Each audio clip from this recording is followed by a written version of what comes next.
Tonight, as we remember and honor all the military members who died in our nation's wars, we must also remember the families left behind, especially the most vulnerable, the children.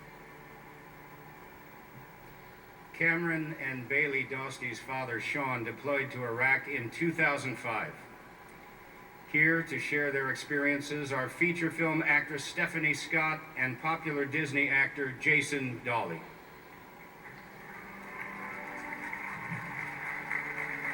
I was 5 when my dad left for Iraq.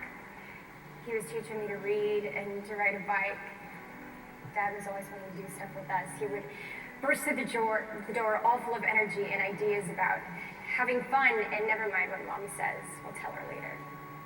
When you're 8 years old, you think your dad will be there forever. That last summer, he took us to Disney World, and it was our best trip ever. The greatest part was staying up late, watching the parade on Main Street. I think Dad was even more excited about being there than us kids.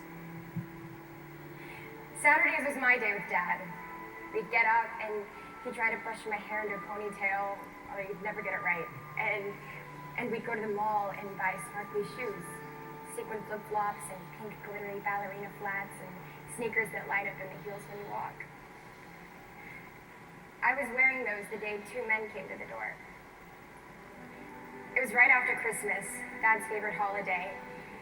He'd only been gone 3 months, but Mom must have been worried because she said, if 2 men come to the door dressed in uniforms, don't open it.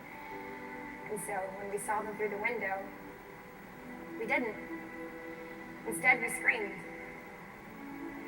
Mom came running and started to cry and wouldn't open the door either. The 3 of us just sat on the bottom stair, huddled together in a tight ball of misery, trying to comfort each other. But she had to let him in, and they told us.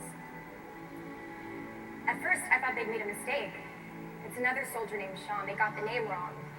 He's going to come home to us, Cameron. And I told you no, Bailey. He's gone.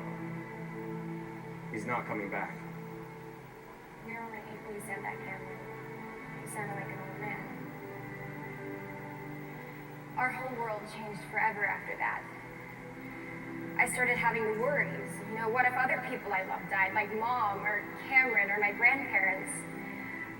What if it was a continuous thing until finally I wouldn't have anyone left? I worried that it was my fault. I felt guilty that maybe I didn't tell him that I loved him enough, or if I talked to him more, I could have stopped it from happening. But the main thing I was worried about was going back to school. I remember walking into the classroom and burst into tears, and I couldn't stop crying. All I knew was that the kids in my class had 2 parents, and my father was dead. I was feeling pretty rotten when I went back to school. I was in 3rd grade. I was teary, and my teacher asked me what was wrong. I told her my father had died. Now, she hadn't been informed, so she said, "Stop joking." I repeated it. And she said, "That's not funny, Cameron. I'm gonna have to call your mom." I said, "Go ahead." I felt more alone than ever. It was like my childhood had ended. All the playfulness and innocence was gone. After Dad died, we started a tradition. On Christmas Eve, we'd fly down to D.C. and spend Christmas morning at his grave in Arlington Cemetery. We'd put up a wreath, and Mom would spread out a blanket, and we'd sit and talk to him.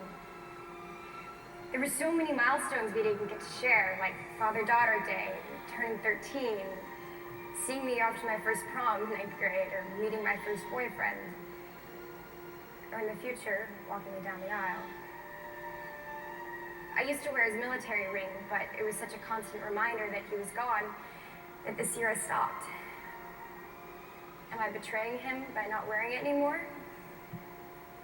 Cameron and Mom say no, but I'm not so sure. But what I am sure about is that I'm a survivor. The loss is still there, like a bruise in my heart. I'm older now. I've been alive more years without him than with him. people say I look like him. I'm about to start college, and if there was one thing I would like to take with me of his, it'd be his dog tags. He was wearing them when he died. They touched his skin. I don't share my feelings with people other than Mom and Bailey, but I did write him this letter. Dad, you're getting to be an old geezer. Life is so hard without you here. Sometimes I just sit around and act like you're here doing something hilarious, like dancing around the kitchen in nothing but your tidy whities and knee-high socks, and it eases the excruciating pain. Then reality hits hard. I'll never talk to you again. I'll never play games with you again. I'll never wrestle around with you again. I'll never get to hug you tight and tell you how much I love you. It may not seem like I miss you on the outside, but inside, you're all that goes through my head. It's not fair that you had to go so early. I hope you watch over me and smile upon where I'm going in life. I miss you so much, Pops. I love you. We both know that Dad was a hero. When their Humvee was hit by an IED, he sacrificed his life so that 3 of his men would live. We talk about what we'd say to him if he suddenly walked into the room. Cameron has a list a mile long, but me, I just want to be hugged.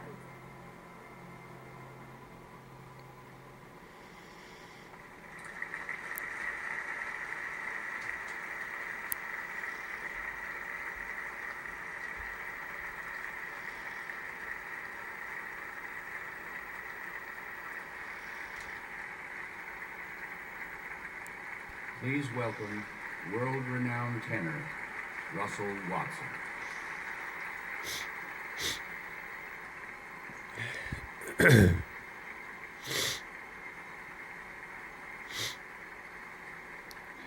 Don't stop your crying, you'll be alright.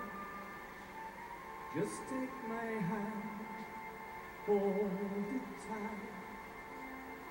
I will protect you from all around you. I will be here, don't you cry. For one so small, you seem so strong. My arms will hold you, keep you safe and warm. This bond between us can't be broken.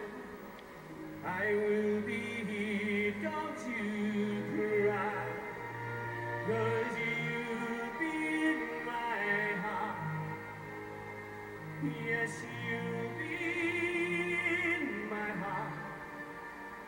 From this day and now and forevermore. You'll be in my heart, no matter what they say.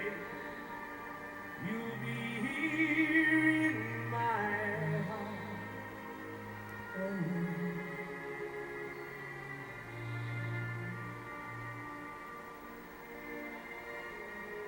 Why can't they understand the way we feel?